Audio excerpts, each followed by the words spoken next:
गुरुचरणकमलेभ्यो नमः। श्रीगणेशाय नमः। श्रीसरस्वत्यै नमः। श्रीमद्भागवत भगवान की जय। श्री कृष्ण गोविंद हरे मुरारी, हे नाथ नारायण वासुदेव। श्री कृष्ण गोविंद हरे मुरारी, हे नाथ नारायण वासुदेव। ओम नमो भगवते वासुदेवाय। ओम नमो भगवते वासुदेवाय।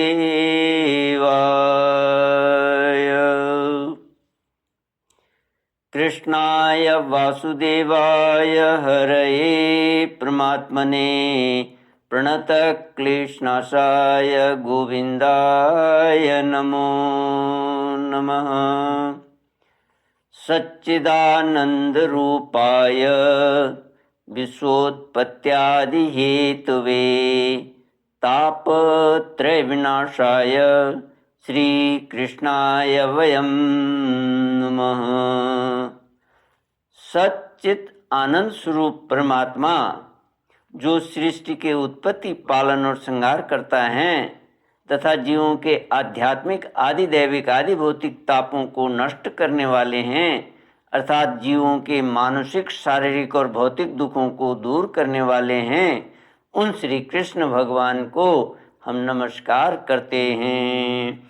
श्री कृष्ण गोविंद हरे मुरारी, हे नाथ नारायण वासुदेव।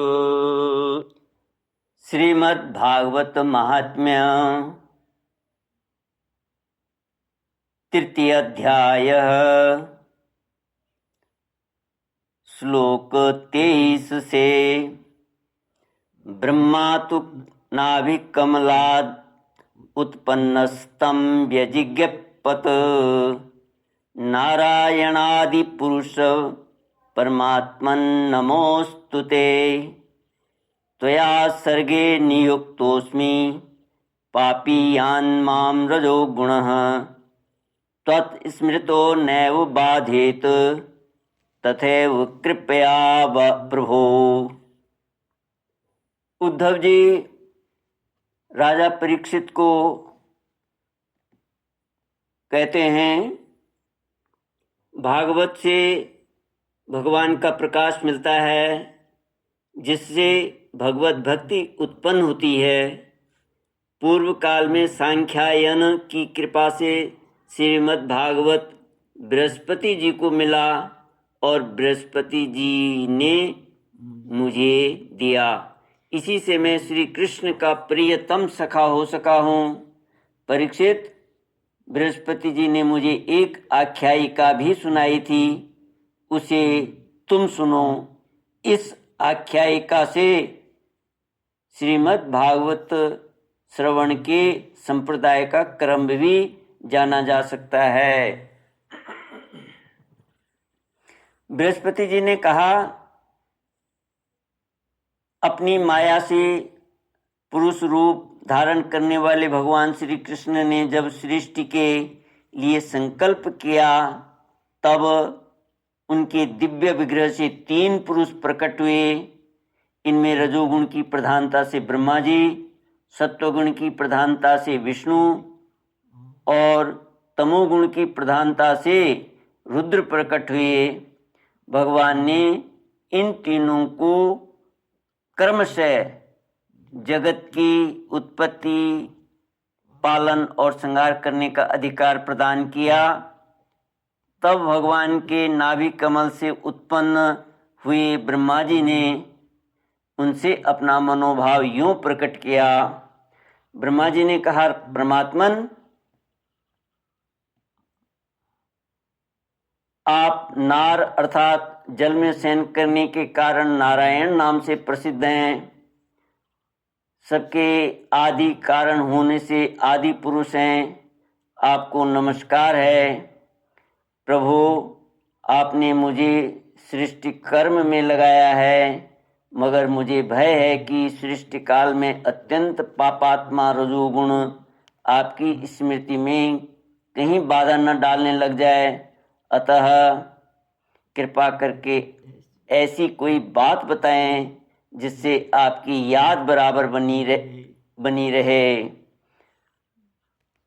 बृहस्पति जी कहते हैं, जब ब्रह्मा जी ने ऐसी प्रार्थना की तब पूर्व काल में भगवान ने उन्हें श्रीमद् भागवत का उपदेश देकर कहा, ब्रह्मन, तुम अपने मनोरथ की सिद्धि के लिए सदा ही इसका सेवन करते रहो।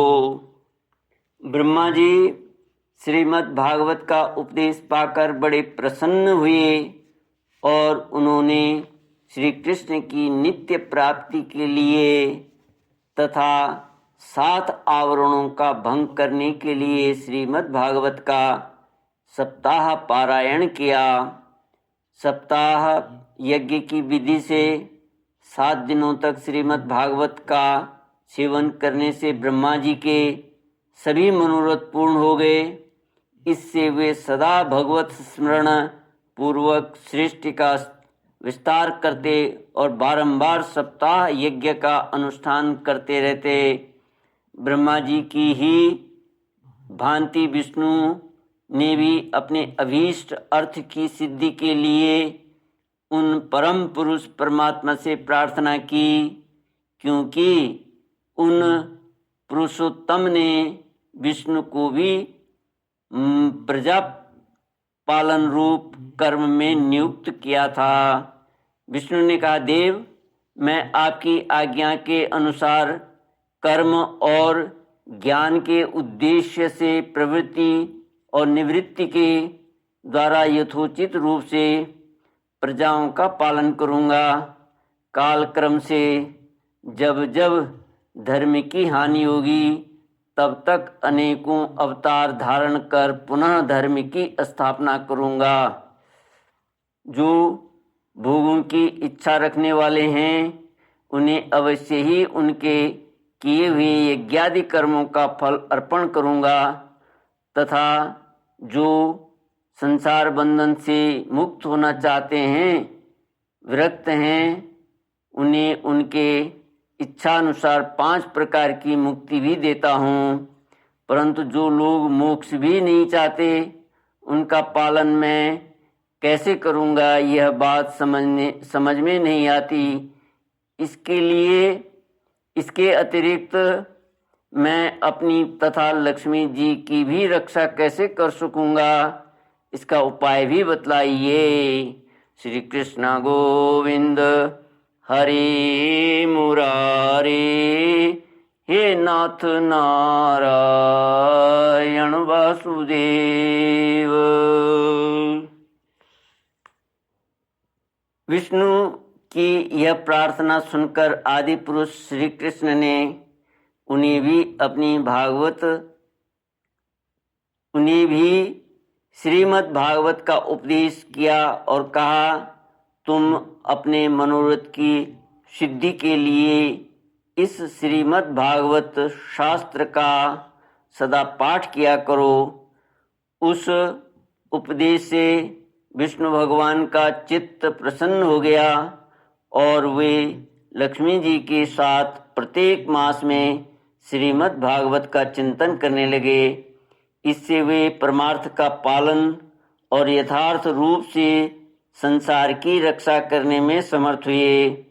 जब भगवान विष्णु स्वयं वक्ता होते हैं और लक्ष्मी जी प्रेम से श्रवण करते हैं, उस समय प्रत्येक बार भागवत कथा का श्रवण 1 मास में ही समाप्त होता है।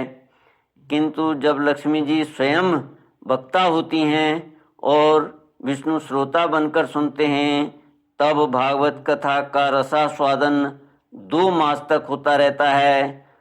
उस समय कथा बड़ी सुंदर, बहुत ही रुचिकर होती है।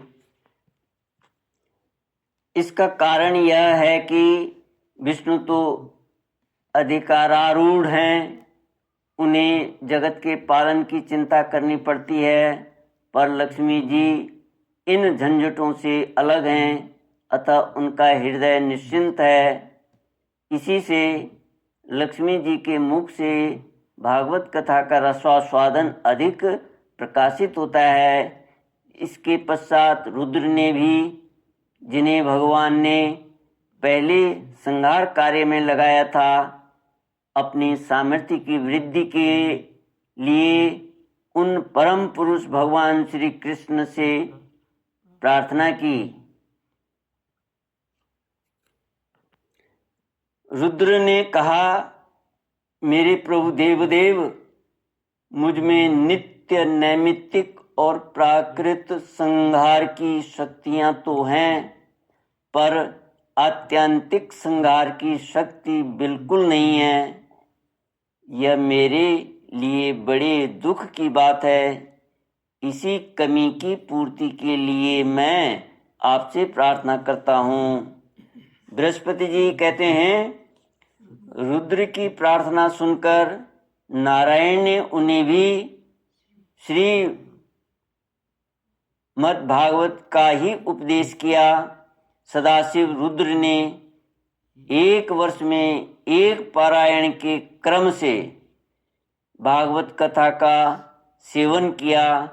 इसके सेवन से उन्होंने तमोगुण पर विजय पाई और आत्यंतिक संहार मोक्ष की शक्ति भी प्राप्त कर ली। श्री कृष्ण गोविंद हरे मुरारे, हे नाथ नारायण वासुदेव। ओम पूर्णमद पूर्णमिदं पूर्णात् पूर्णमुदच्यते पूर्णस्य पूर्णमादाय पूर्णमेवावशिष्यते। ओम शांति शांति शांति। हरि ओम श्री गुरुभ्यो नमः। हरि ओम।